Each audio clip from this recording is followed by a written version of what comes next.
but I'm not enjoying this. I was just saying to Don, it's like each step, I'm like, oh, this is the worst thing we've done so far. And then literally the next day, I'm like, this is the worst. This is Mella.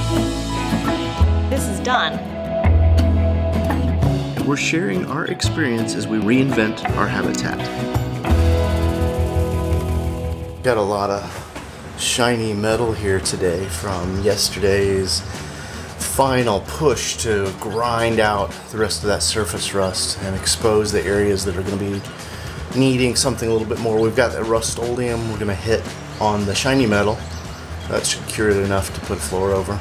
Parts that have pitting or are rusted out, we're going to try this Pore 15, this rust stopper sealant stuff. So I'm going to do a little test on the worst area of the bus with that stuff right now and see how it goes. So for this stuff, they recommend that not only do you wear gloves, but a respirator. So we got some respirators.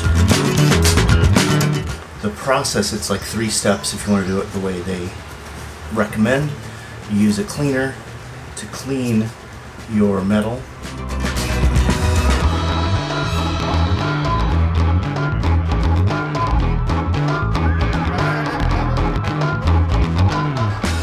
I also had seen online that some users had just used a steel wool brush to grind up and make those marks on heavy rust area. I'm going to do a little bit of both just in this troubled area.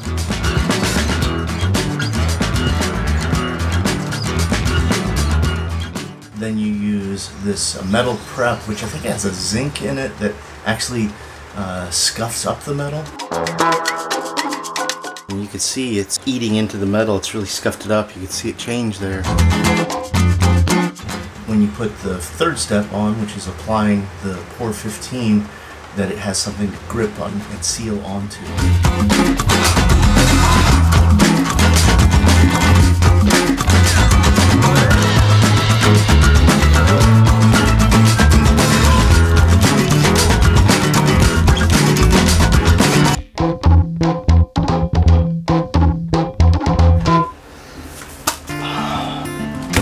Stinks in here now.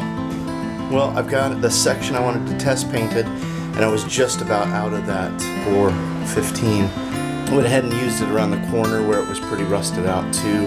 This was just a little kit that I got to test it out, so I think if it works, you can buy it by a pint or by the gallon. I don't think I need a gallon. I might need a quart, just a few more problem areas. And I went ahead and painted some of the stainless frame that was not prepped, just to see if it'll hold, because that'll give me a better idea of how much prep I really need to do, because this is going to be the floor frame. There's not going to be any UV light, it's not going to get any traction. If I do this right, it should not get any moisture from above, and that's the only place I think it's gotten moisture in its entire life. Does not come off skin. They were right about that. It says it's going to take about 6 weeks before the skin's oils naturally get it off of my arm. Gloves. Check. Spray paint. Check.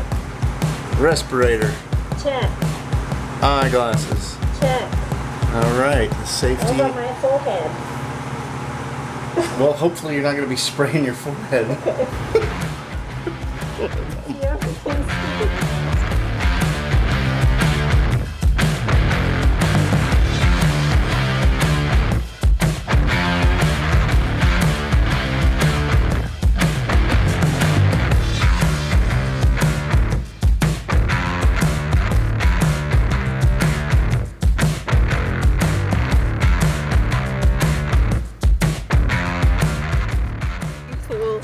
Inside the goggles, and I took them off and this water just flew down me. Same with my gloves, like my hands, you know, I've got like old people hands because they've just been sitting in a pool of sweat inside the gloves. A little hot. It's nice though, because you can see the hard work, days of cleaning the floor. all coming together finally. Able to just paint it and seal it up. It's gonna look so shiny and new, and then we're just gonna cover it up. It's a lot of work for something you're never gonna see again. Yeah. Remember when you said to me, we should look for a bus that's already been like stripped out, and they've just like put the floors in and maybe some insulation, and we could just build what we want inside of that. Yeah. Why didn't we do that? I think you said no. I said no. You did? No, we should have done that. If somebody would have had video to see, we would have been able to see what they had done, then that might have been a good idea. To see and know what insulation was in there and how the metal was treated. But if you're just buying a bus that somebody's converted, who knows what nastiness might live under your floors. Yeah, I mean, it's good. We know exactly what there is there now and what condition it's in. But I'm not enjoying this. I was just saying to Don, it's like each step, I'm like, oh, this is the worst thing we've had done so far. And then we do something the next day, I'm like, this is the worst thing we've ever done. So I'm hoping that, well, I guess we're done with the crappy parts, I think. Well, laying the floor should be easier, right? Putting the floors down should be easier. I highly recommend you don't do this when you're sick. It's not fun to have a respirator on when all you want to do is cough and you're struggling to breathe as it is. I highly recommend that you do this in the summer in Canada, and if you're going to do it in the winter, do it in California, because it's just so humid here in the Midwest. It's a big shock to our system, my system, but it's a great way to lose those extra pounds. We got about a third of it done. I think we're going to run out of paint before we get to the end. Yeah.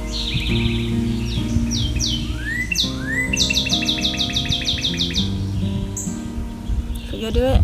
Yeah.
You know it's hot when your iPhone overheats and turns off by itself.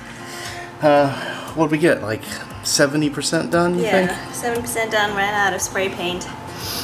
We had full cans of spray paint and we got 70% done. Yeah, so I think we'll grab another 6 so that we can finish the beams on the floor and then do the walls, and that's it. We're out for the day.